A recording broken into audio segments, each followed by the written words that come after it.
His Excellency General Kaguta Museveni wabereye iguraho ikizimbe cyo mu Butongore simiri itendekero ya Makerere University bukugariraho ikizimbe cyabo icyagize rengu ndetse byafaye muri ngono gwo gume President Museveni asimiri itendekero niryo rumwe abo kutunga cyansara umusi turiko kwihanagiriza amatendekero ugahigurwa no muyihanga ukongera Amaani umukuba ari kushomesa amashomo uga Sayansi uteireho ndokutaho emiringo misya yo kutendeka beje abari kushoma Sayansi.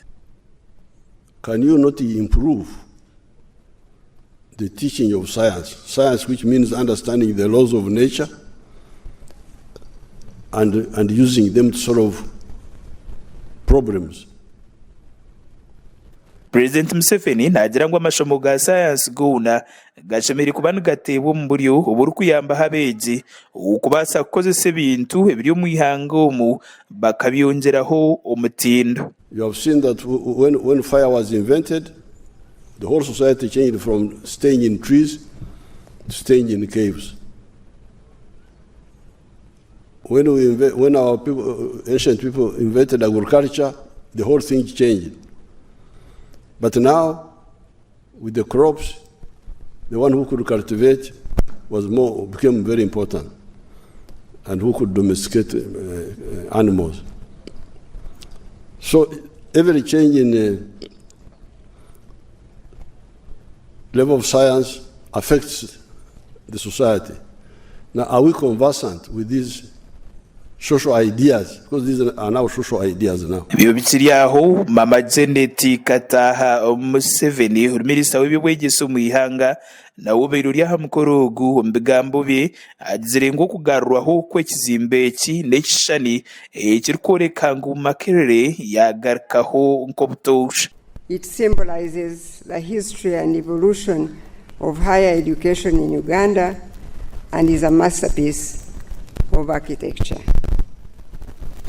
Today, we celebrate its restoration and a newly ignited hope for the future. Umbigambo bye Dr. Crispus Chiyonga uri chansara w'itendekereri asibira umubembezi w'ihanga hamwe na Mama Janet Kataha Museveni abo kucwamu okumuhereza ubujinanisi bwobu. I take this opportunity to thank you and the First Lady, Honorable Janet Museveni, for your decision to employ me at Makerere in the position of Chancellor. Wakachiko akarukwebembera itendekereri urya person wakachika akarukumanyoka University Council wasimire government irukwebembera His Excellency General Kaguta Museveni hamwe na Minister w'ibigwegese Mama Janet Kataha Museveni abo bushagiki ubari kwereza itendekero niryo rumwe. We extend our heartfelt appreciation to the Ministry of Finance, Planning and Economic Development for implementing Your Excellency's directives and providing the necessary funding for these critical projects.